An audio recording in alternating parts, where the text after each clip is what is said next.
Buen día, con ustedes nuevamente en Entre Líneas para analizar algo de lo que ha ocurrido en Colombia el día de ayer en cuanto al acuerdo de paz que ha sido sometido a plebiscito. ¿Por qué Colombia votó por el no el día de ayer? Definitivamente Colombia no ha votado o no es un no contra la paz en Colombia. Específicamente el no es contra los acuerdos y compromisos asumidos por Santos en Cuba. ¿Qué compromisos contenían este acuerdo por el cual mayoritariamente el pueblo colombiano votó por el no? En primer lugar, el tema más controversial quizás era entregar un terreno liberado a la FARC. Adicionalmente había un acuerdo por el cual se le otorgaba amnistía general a los miembros de la FARC, una especie de impunidad.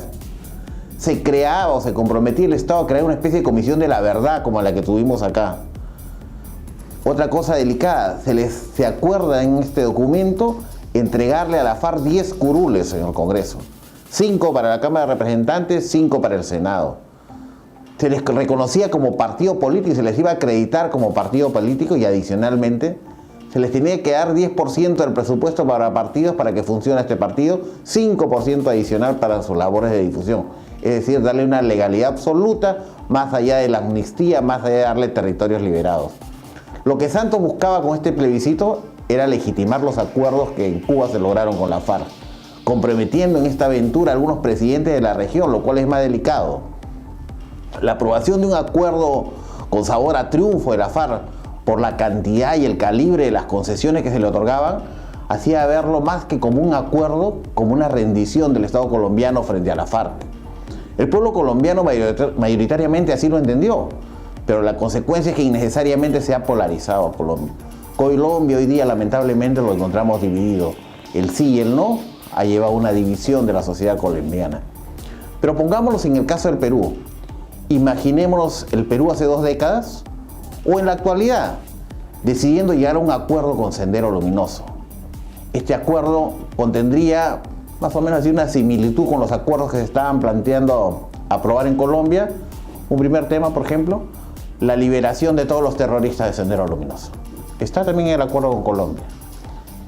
Entregarles una parte del territorio nacional para que ellos lo administren a su manera y bajo sus propias reglas. Legitimar al Partido Comunista del Perú, Sendero Luminoso en el Perú, para que pueda entrar a elecciones. Es más, darle financiamiento.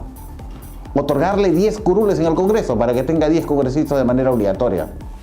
Algo así era lo que pretendía legitimarse en Colombia. Y como repito, lamentablemente con la participación de presidentes latinoamericanos como el nuestro y algunos más. Pero ¿qué papel ha jugado la Cancillería en esta decisión? La Cancillería parecería no estar sintonizando con el presidente, o quizás es a la inversa.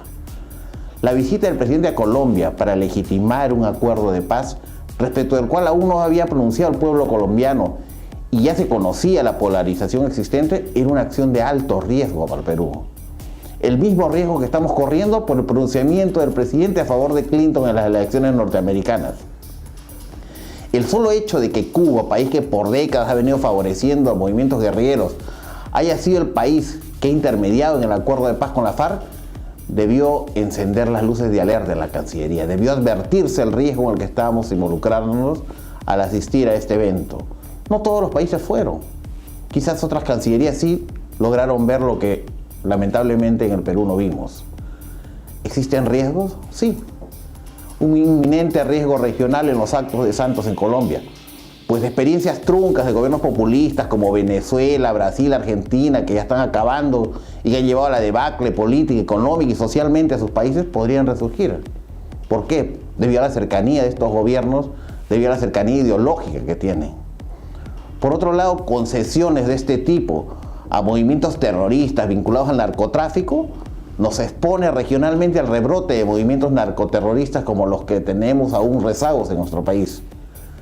Luego del apoyo de Santos y ante el inminente triunfo de quien designe Uribe para llegar a la presidencia de Colombia en las elecciones que van a hacer en 2 años, la pregunta consecuente es: ¿se mantendrán el mismo nivel de relaciones de Perú y Colombia de acá a 2 años cuando hay un nuevo presidente que es bastante previsible que sea de las líneas de Uribe?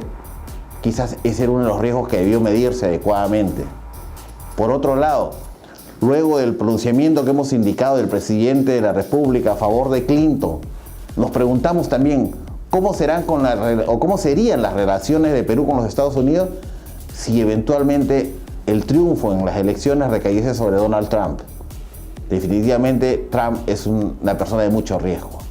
Necesitamos una cancillería más proactiva, predictiva y asertiva, que oriente al presidente y conduzca al país a los niveles de política exterior reconocidos históricamente a nivel internacional.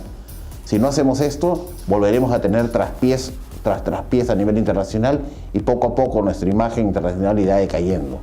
Por favor, señores, a ponerse un poco más proactivos en el tema. Nos vemos en la siguiente edición.